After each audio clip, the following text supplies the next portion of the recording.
वर्गीकरण अब हम लोग इस वाले में देखेंगे, इस पोर्शन में, कि वर्गीकरण के आधार क्या क्या था। इससे पहले हम लोग समझ चुके थे कि वर्गीकरण क्या क्या किस किस आधार पर किया जाता था। तो समानता असमानता के आधार पर किया गया, ठीक ना। वर्गीकरण को अंग्रेजी में जो है हिंदी में वर्गीकी या वर्गीकरण विज्ञान कहते हैं। क्या कहते हैं? वर्गीकी या वर्गीकरण विज्ञान कहते हैं, ठीक है। इंग्लिश में टैक्सोनॉमी कहते हैं। क्या बोलते हैं?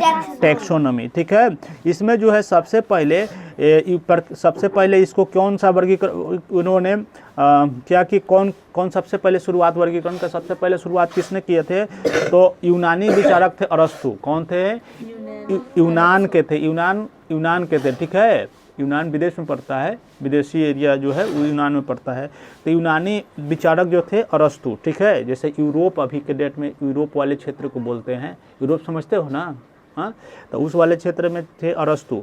वहीं के थे अरस्तु ने जीव विज्ञान का वर्गीकरण जो है किस आधार पर किया? वायु और जल और स्थल में रहने वाले जीव के आधार पर। उन्होंने ये कहा कि बहुत सारा जो है जीव जो है कहाँ रहता है? तो हवा में रहता है ना, जल में रहता है, और कुछ स्थल पर रहता है, ज़मीन पर रहता है, ठीक है। तो उन्होंने जो जल पर रहता है एक ग्रुप बांट दिया, हवा में रहता है वो एक ग्रुप बांट दिया, और स्थल पर रहता है उसको एक ग्रुप बांट दिया। लेकिन आगे चल के क्या हुआ कि इसमें जो है दिक्कत होने लगा। क्या होने लगा?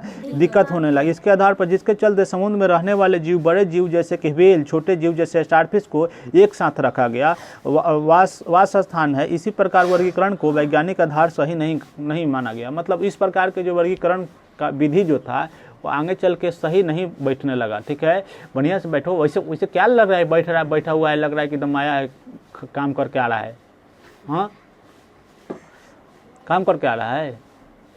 बढ़िया से बैठो, लड़का बढ़िया से बैठो। तो सही नहीं कहा गया, ठीक है। उसके बाद आते हैं कैरोलस लिनियस। कौन आते हैं? कैरोलस लिनियस ने जो थे 18वीं शताब्दी में सर्वप्रथम वर्गीकी, इन्होंने सर्वप्रथम वर्गीकी या टैक्सोनॉमी की स्थापना की। अतः उन्हें वर्गीकी का जनक कहा जाने लगा। वर्गीकी का जनक कहा जाने लगा। जनक के मतलब कि जो खोज करता है ना, तो उसको मतलब नाम दे दिया जाता है पिता। जैसे कि जो है किसी चीज़ का पिता, जैसे जीव विज्ञान का पिता अरस्तु को बोलते हैं, ठीक है। एक उदाहरण के रूप में सम्मान के लिए उनको बोल दिया जाता है, ठीक है। उन्हें वर्गीकी का फादर ऑफ टैक्सोनॉमी कहा जाने लगा। बात याद रहेगा, इम्पोर्टेंट है कि फादर ऑफ टैक्सोनॉमी किनको कहा जाता है? तो कैरोलस लिनियस को, ठीक है। उन्होंने ऐसे प्रकार का वर्गीकरण प्रस्तुत की जो आज भी मान्य है। जो वो वर्गीकरण दिए, जो कैरोलस लिनियस साहब जो वर्गीकरण दिए, वो आज भी मतलब मान्यता है कि नहीं, उन्होंने सही किया, ठीक है।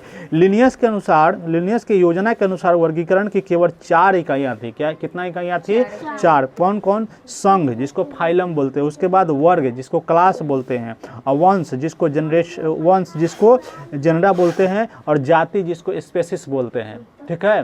तो इन चारों में उन्होंने बांटा, संघ में, वर्ग में, वंश में और जाति में, 4 वर्ग में। किंतु उनके समय से अब तक जो है और अनेक इकाइयां जोड़ा जा चुका है। उन्होंने तो 4 वर्ग जो बना दिए, लेकिन उसके बाद भी विज्ञान जो है डेवलप हो रहा है ना, डेली खोज हो रहा है। डेली वैज्ञानिक जो है अभी जो है तुम लोग बैठ के जो है किताब पढ़ रहे हो ना, इसके बारे में बहुत सारा चीज़, बहुत सारा वैज्ञानिक अभी भी बैठ कर रिसर्च कर रहे होंगे, ठीक है।